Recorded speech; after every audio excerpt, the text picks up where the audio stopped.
What's up, guys? It's Chris.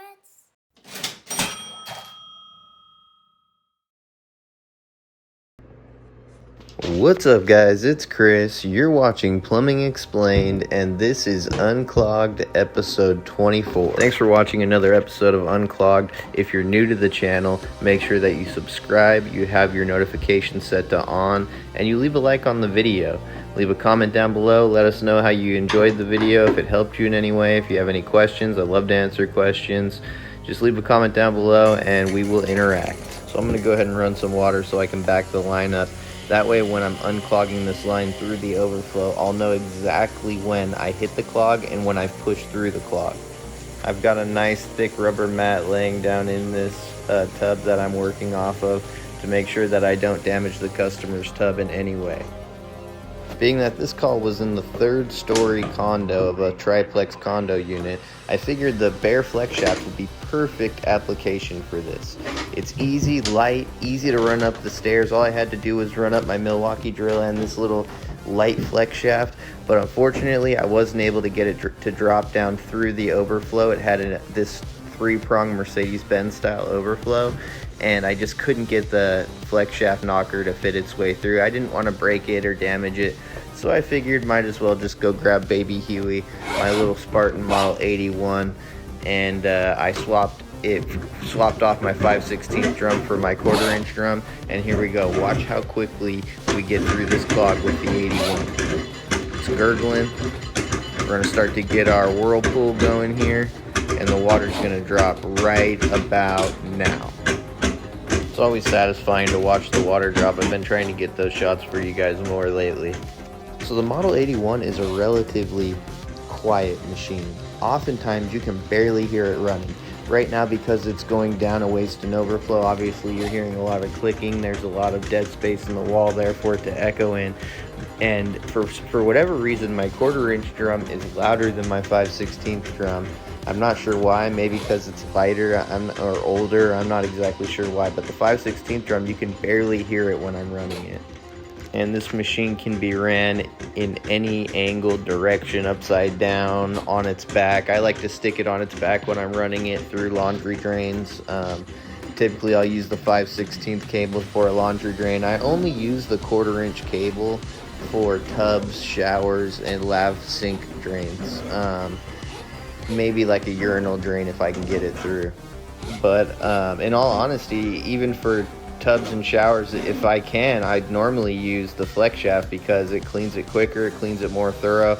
Like this would have been done in half the time with the flex shaft, believe it or not. I know this seemed like it was really quick and this was all real time, except for, I'm fast forwarding it right now, me tearing off the hair off the end, but everything else is done in real time. And believe it or not, the flex shaft, if I was able to use the flex shaft, it would have been done even quicker. I just got a new K9 102, and that's the snake that I'll probably be mostly using for lav sinks. I don't know if it'll make it through a waste and overflow or a shower trap. I'm definitely gonna try, but I do have my little 12-foot whip that's really bendable that makes it through the traps no problem, and that's what I normally use for these type of clogs, because these type of clogs are normally right there at the trap or just past the trap anyways. So that little 12-foot whip is perfect, and it, like I said, it clears the drain in minutes, and I feel like it does an even better job than the Spartan cable machines. I mostly at this point only use my cable machines just to get a draining or poke a hole to make access for my flex shafts to get in there and really thoroughly clean the drain. So I always run every line at least twice. I unclog it, and then I like I said, typically like to shoot the flex shaft in and really clean it out. But in this case, because I wasn't able to get access for the flex shaft, I'll just rod it twice. And I can tell by the way the cable responds, by the way that it's going down the drain, and by how the water drains when I test the line afterwards, whether or not it needs more attention or if it's good to go. Anytime you're running a cable machine, you want to have two hands on the cable. One hand that is closest to the drain, feeding the cable down the drain, guiding the cable down the drain, and the other hand putting a little bit of pressure. As you can see, my cable kind of bows there, right? It's because my right hand, the hand closest to the machine, is always applying a little bit of pressure back towards the drum. The only time I'm not applying that pressure back towards the drum is when I'm pulling cable out. And it's really important, especially if you're not very experienced with snaking drains, that you always have both hands on the cable, especially if you're using the smaller cables like the 1/4 inch cable, because these tend to bind up real quick. You're sending them through tighter drains normally, and sometimes these will bind up very quick, like at the snap of a finger, and they can tie themselves in a knot. They can do all kinds of things. Another thing is, you do not want to be using a 1/4 inch cable on anything over, I want to say, 2 inches. And the reason I say that is because the 1/4 inch cables just are not very rigid. Even the Spartan 1/4 inch cable, which is the most rigid cable you can buy on the market, if you're using this in a much larger pipe, like 3 or 4 inch, it's very possible you hit the stoppage, it directs the cable back towards the direction you're feeding, and you get yourself in a mess where you tie the cable in a knot inside the drain line. I've seen it happen to guys. Heck, I've had it happen to myself early on in my career, and that is a total nightmare. Another very important tip for when using the smaller 1/4 inch cable is every 5 feet you feed out, pull back like 6 inches to make sure that your cable's free. Especially if you've had to push through a couple tight areas in the drain line, definitely want to make sure that you didn't like pop out of a break in the line, or you're not popped out of a vent or a different line somewhere. So what I always do is I'll feed like a few feet out and then pull back like 6 or 7 inches to make sure that my cable's free, it's not bound up on something, and again, it didn't pop out of a break somewhere.